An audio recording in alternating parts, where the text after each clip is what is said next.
Innal hamdalillah nahmaduhu wa nasta'inuhu wa nastaghfiruh wa na'udzu billahi min shururi anfusina wa min sayyiati a'malina. Man yahdihillahu fala mudilla lahu wa man yudlil fala hadiya lahu. Asyhadu an la ilaha illallah wahdahu la syarika lahu wa asyhadu anna Muhammadan abduhu wa rasuluhu la nabiyya ba'dah. Allahumma shalli wa sallim wa barik ala habibina wa nabiyina Muhammadin wa ala alihi wa ashabihi wa man tabi'ahum bi ihsanin ila yaumil qiyamah. Amma ba'd, fa ya ibadallah, usikum wa iyaya bitaqwallahi faqad fazal muttaqun. Kama qala ta'ala fil Qur'anil Karim, a'udzu billahi minasy syaithanir rajim. Ya ayyuhalladzina amanu taqullaha haqqa tuqatih wa la tamutunna illa wa antum muslimun. Ya ayuhan nasu taqu rabbakumul ladzi khalaqakum min nafsin wahidah wa khalaqa minha zawjaha wa batha minhuma rijalan katsiran wa nisaa'a wattaqullaha alladzi tasaaluna bihi wal arham innallaha kana 'alaikum raqiba. Ya ayyuhalladzina amanu taqullaha wa qulu qawlan sadida yuslih lakum a'malakum wa yaghfir lakum dhunubakum wa may yuti'illaha wa rasulahu faqad faza fawzan 'azima. Inna asdaqal hadits kitabullah wa inna khairal hadi hadi Muhammad Rasulullah sallallahu alaihi wasallam wa syarrul umuri muhdatsatuha wa kullu muhdatsatin bid'ah wa kullu bid'atin dhalalah wa kullu dhalalatin finnar. Ma'asyiral hadirin sidang Jumat rahimani wa rahimakumullah jami'an. Kita panjatkan puji dan syukur kehadirat Allah tabaraka wa ta'ala yang terus menerus melimpahkan karunia berupa rahmat, nikmat dan juga barokahnya kepada kita semua, sehingga meskipun dalam suasana seperti apapun kita tetap istiqomah berjalan di atas syariat-syariat yang telah ditetapkannya. Salawat serta salam semoga senantiasa tercurah kepada junjungan kita, suri teladan kita, baginda Rasulullah Muhammad sallallahu alaihi wasallam, keluarganya, para sahabatnya, dan juga para umatnya yang setia ila yaumil qiyamah. Ma'asyiral hadirin sidang Jumat rahimakumullah. Kita tentu sangat familiar dengan kata sengsara, sepatah kata yang mendeskripsikan suatu keadaan seseorang di mana keadaan seseorang itu dalam keadaan menderita, dipenuhi dengan kesedihan dan berbagai macam hal yang tidak enak, sehingga setiap kita tentu berusaha menghindarkan diri agar tidak tertimpa yang bernama kesengsaraan. Termasuk upaya sebagian dari saudara-saudara kita yang saat ini berusaha menolak lahirnya undang-undang Omnibus Law, karena mereka menganggap bahwa lahirnya undang-undang ini akan membawa kesengsaraan bagi nasib para pekerja atau buruh. Sebagai seorang mukmin, kita harus memandang kesengsaraan itu dari dua dimensi, yaitu kesengsaraan hidup di dunia dan kesengsaraan hidup di akhirat. Yang kedua-duanya harus kita upayakan tidak menimpa kita. Namun ketahuilah ma'asyiral hadirin rahimakumullah, bahwasanya kesengsaraan hidup di dunia sifatnya fana atau sementara, dan juga bisa mengalami perubahan. Seperti misalnya seorang yang sakit yang tak kunjung sembuh, pada suatu ketika ternyata mendapatkan kesembuhannya. Seorang yang miskin pada suatu ketika berubah menjadi orang yang berkecukupan, bahkan menjadi seorang yang kaya raya. Ini dinamika kehidupan hidup di dunia, di mana kesengsaraan ini pun merupakan hal yang sangat fluktuatif.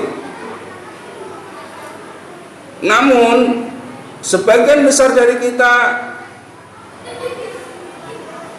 hanya sangat memperhatikan kesengsaraan hidup di dunia, jangan sampai kita tertimpa, namun tidak memperhatikan bagaimana seandainya kesengsaraan hidup di akhirat itu kita alami. Al-Imam Hasan Al-Basri, beliau berkata, arba'u alamati syaqa, qaswatul qalbi wa jumudul aini wa tulul amali wal hiswatu ala dunya.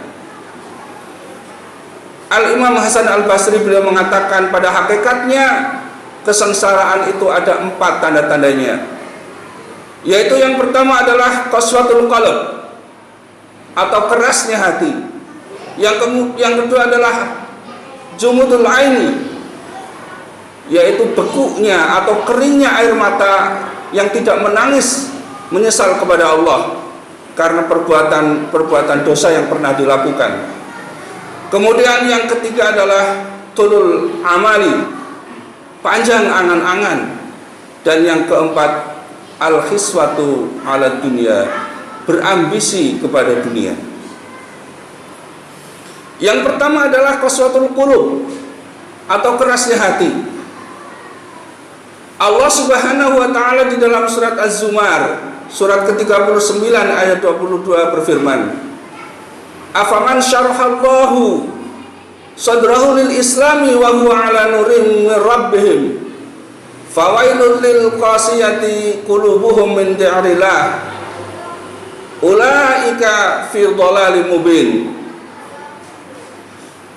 Apakah orang-orang yang dibukakan hatinya untuk menerima Islam dan mendapatkan cahaya dari Tuhannya itu sama dengan orang-orang yang hatinya telah membatu dari mengingat kepada Allah?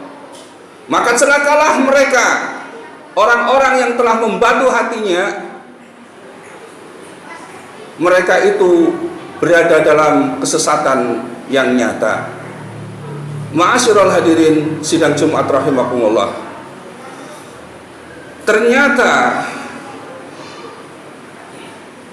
perkara pertama yang akan membawa kita kepada kesengsaraan hidup, baik kehidupan dunia maupun akhirat, dalam perspektif Islam, yaitu adalah kerasnya hati. Yaitu kerasnya hati, hati yang tidak dapat menerima cahaya Allah, hati yang tidak dapat menerima kebenaran Islam, hati yang tidak dapat menerima nasihat-nasihat. Maka hati-hati yang seperti ini adalah hati yang Allah nyatakan mereka berada dalam kesesatan yang nyata, yang akan mengantarkan kepada kesengsaraan abadi, finnari jahannam khalidina fiha. Maka hendaknya setiap kita berhati-hati dan memperhatikan situasi dan kondisi hati kita. Apakah hati kita saat ini sedang mengeras atau bahkan telah mengeras? Di antara tanda-tanda hati yang keras yaitu yang pertama, malas melaksanakan ketaatan dan meremehkan perkara-perkara maksiat. Kemudian yang kedua, tidak tergetar atau tidak merespon ketika dibacakan ayat-ayat Allah kepadanya. Padahal bagi seorang mukmin manakala ayat Allah dibacakan, tergetar hatinya sebagaimana Allah nyatakan di dalam surat Al-Anfal ayat yang kedua, innamal mu'minuna alladzina idza dzukirallahu wajilat qulubuhum wa idza tuliyat ayatuhu zadathum imanihim wa ala rabbihim yatawakkalun. Sesungguhnya orang-orang yang beriman, orang-orang mukmin ialah mereka yang apabila diingatkan akan Allah bergetar hatinya. Dan ketika dibacakan ayat-ayat kepada mereka bertambahlah imannya, dan hanya kepada Tuhannya mereka bertawakal. Adakah selama ini kita telah merasa tergetar hatinya ketika diingatkan akan ayat-ayat Allah, dan bertambah iman kita ketika dibacakan ayat-ayat Allah kepada kita? Atau justru seringnya kita menjadikan ayat-ayat Al-Quran itu sebagai bahan candaan, bahan guruan, yang itu akhirnya justru akan mematikan hati kita? Kemudian yang kedua, ma'asyiral hadirin, yaitu jumudul aini, keringnya atau bekunya air mata dari menangis kepada Allah tabaraka wa ta'ala. Orang yang tidak pernah menangis kepada Allah atas perbuatan dosa-dosanya, artinya ia tidak pernah menyesal dan tidak pernah mengakui bahwa perbuatan dosa itu adalah perbuatan yang melanggar akan ketentuan Allah. Sehingga orang yang tidak pernah menangis akan perbuatan dosanya ini pun akan menjadikan hatinya menjadi sangat keras. Padahal Rasulullah SAW dan para sahabatnya, mereka ketika membaca ayat-ayat Allah, membaca Al-Quran, dan sampai kepada ayat-ayat ancaman, ayat-ayat azab, ada yang tersungkur sampai pingsan. Setidaknya mereka berurai air mata takut akan azab itu. Sedangkan kita dibacakan ayat-ayat azab pun, maka sama sekali tidak ada getaran di dalam hati kita, tidak ada perasaan menyesal akan dosa-dosa kita, tidak ada rasa ketakutan akan azab yang Allah ancamkan kepada kita. Wa na'udzubillah. Kemudian yang ketiga adalah tulul amal, yaitu angan-angan kosong. Angan-angan kosong yang dibisikkan oleh syaitan, karena syaitan selalu menjadikan angan-angan kosong ini sebagai bagian dari upaya menjerumuskan manusia dari jalan Allah tabaraka wa ta'ala. Sedangkan angan-angan atau imajinasi yang Allah berikan atau gambarkan sebagaimana di dalam Al-Quran, bahwasanya ada surga, di bawahnya sungai-sungai, itu pun hanya ada dalam angan-angan kita. Maka angan-angan yang seperti ini diperbolehkan, bahkan sangat dianjurkan, sehingga termotivasi kita untuk beribadah kepada Allah. Dan angan-angan ketika ancaman, yaitu siksa atau azab neraka, maka ketika termotivasi untuk meninggalkan segala macam perbuatan maksiat. Angan-angan kosong yang dibisikkan oleh syaitan adalah membisikkan kepada kita bahwa dunia ini adalah kekal adanya, sehingga seluruh waktu kita curahkan untuk kehidupan dunia. Dunia dijadikan ghoyah, tujuan, bukan menjadi wasilah atau alat, sehingga terjerumuslah kita di dalam hubud dunia atau kecintaan kepada dunia yang kemudian menutup atau menghilangkan kecintaan kita kepada akhirat. Adapun yang keempat ialah al-khiswatu ala dunia, berambisi kepada dunia. Ma'asyiral hadirin sidang Jumat rahimakumullah, yang dimaksud berambisi kepada dunia di sini adalah menjadikan dunia itu sebagai tujuan, bukan menjadikan dunia itu sebagai alat. Tidak terlarang bagi kita kaum muslimin untuk mendapatkan dunia sebanyak-banyaknya, akan tetapi hendaknya dunia itu hanya ada di tangannya, bukan di dalam hatinya. Dunia dijadikan alat untuk taqarrub ilallah, bukan dijadikan tujuan hidup kita. Karena harus kita pahami ma'asyiral hadirin, bahwasanya halalnya dunia itu hisab dan haramnya dunia itu adalah adab.